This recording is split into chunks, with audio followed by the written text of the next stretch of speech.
Welcome to a new season in our lives. We are on a mission to demolish the arguments that have kept us from taking our next step towards true Christian authenticity. Are you ready to tear down those self-protective masks that are holding you back in life, in business, in relationships? It's about mindset, but more specifically, learning to keep our minds set on Christ, regardless of circumstance. This is the Mindset School podcast. I'm your host, Peggy Easterling. Let's be real, okay? Are you ready? Let's go. Let me ask you something. Have you ever felt like there's something you're supposed to be doing, something bigger, something deeper, something more impactful? But no matter how much you think about it, pray about it, or you try to get clarity, you still find yourself stuck. You're not confused or unmotivated, and you're not behind. You're standing right now. You're standing in front of the next level of your calling, and everything in your mind is trying to talk you out of it. Today, we're pulling back the curtain on why that happens and what to do about it. Because if you don't interrupt this cycle now, 5 years from today, you're going to still be wondering what might have been if you had just trusted God enough to take that first step. And I know personally, you don't want that. You're not here to play small. So let's talk about it.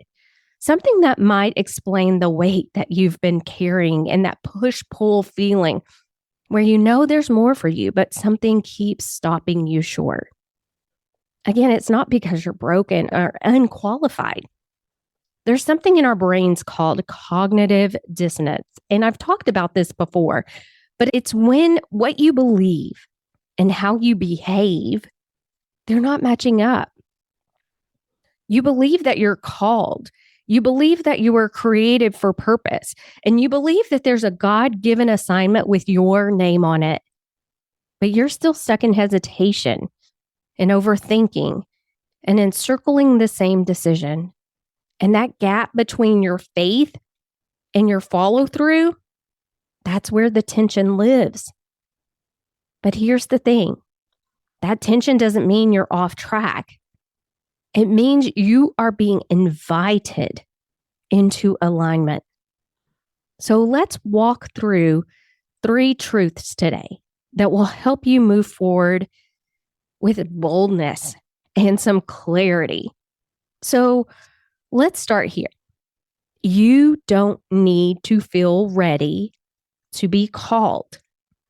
You don't need another sign.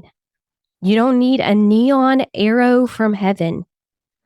What you need is to trust God, to trust what He said He meant. And that desire in your heart, He placed it there. Joanna Gaines is a perfect example. Long before Magnolia was a movement, she was running a tiny little shop in Waco, Texas. And just as her shop began gaining traction, she felt God telling her to shut it down and to stay home with her kids. And everything in the natural said that doesn't even make sense. But she was obedient. And years later, when Fixer Upper became an opportunity, she didn't feel ready. She doubted her voice, her gifts, and her style. But she said yes anyway. And her obedience to the nudge instead of the noise, it changed everything. You may not feel ready, but if God has called you, it's already settled. Your feelings don't determine your future. Your faith in your God does. So let's dismantle this lie that you have to be tough and unaffected or emotionally detached to be a leader. You're not too emotional. You're just carrying too much weight that was never yours to carry alone. This is often why so many women do stay stuck, because we do not give ourselves permission to process what we've walked through. We try to push forward without healing. But healing happens before clarity, and clarity comes after obedience. You're not frozen because you lack motivation. You're frozen because you're afraid to feel the full weight of what the next level might require. God's not asking you to toughen up. He's not asking you to pull up your bootstraps.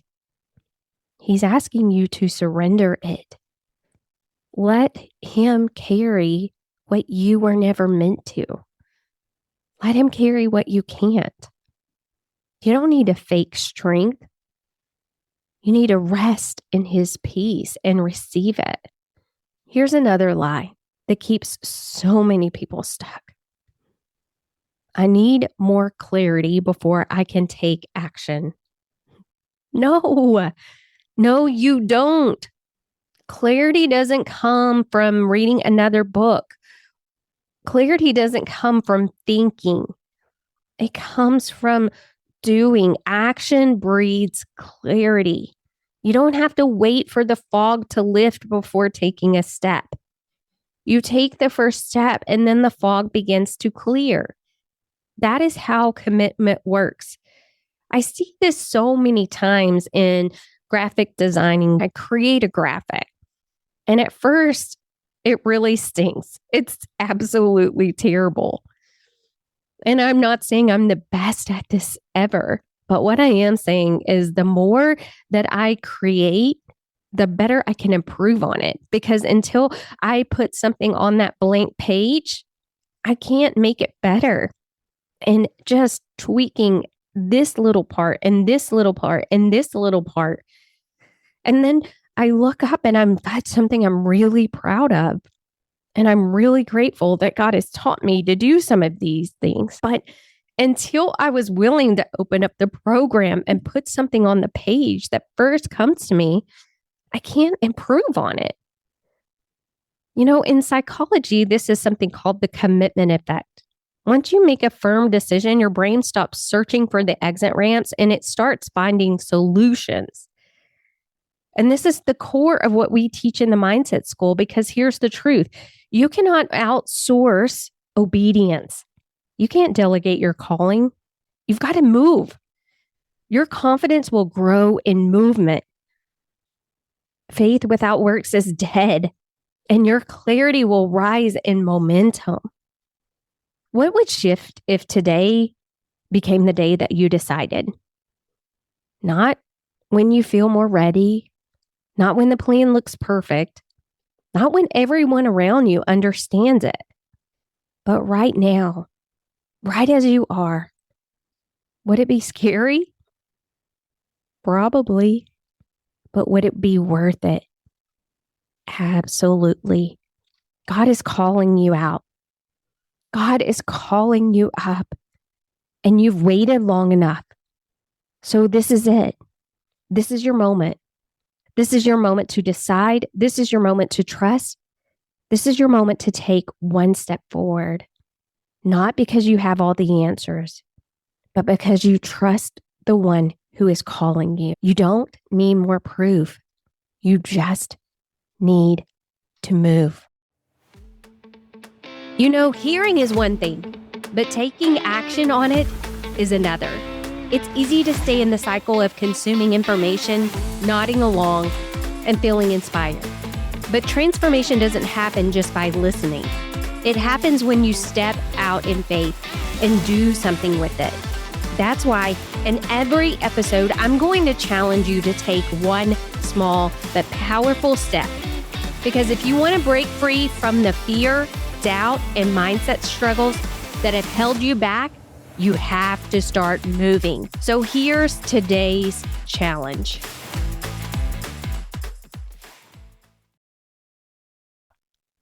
Now, if today's message hits home and you're ready to stop circling your calling and start walking in it, here is one tangible thing that you can do.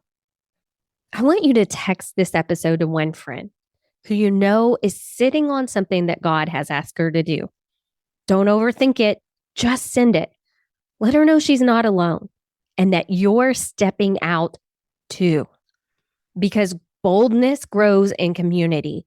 And obedience gets stronger when we don't go it alone. Let's not just talk about our callings. Let's activate them. Thank you for joining me today on our journey towards Christian authenticity and a Christ-centered mindset. Remember, the masks that we wear not only hide our true selves, but also keep us held back, living small in life, in business, and in relationships. As we wrap up, I invite you to take a crucial step towards your breakthrough. I created the Breakthrough Quiz just for you. Head over to themindsetSchool.net/quiz and dive in to discover a guide to move you closer to your authentic self and renewing your mind God's way. Until next time, let's be real, okay?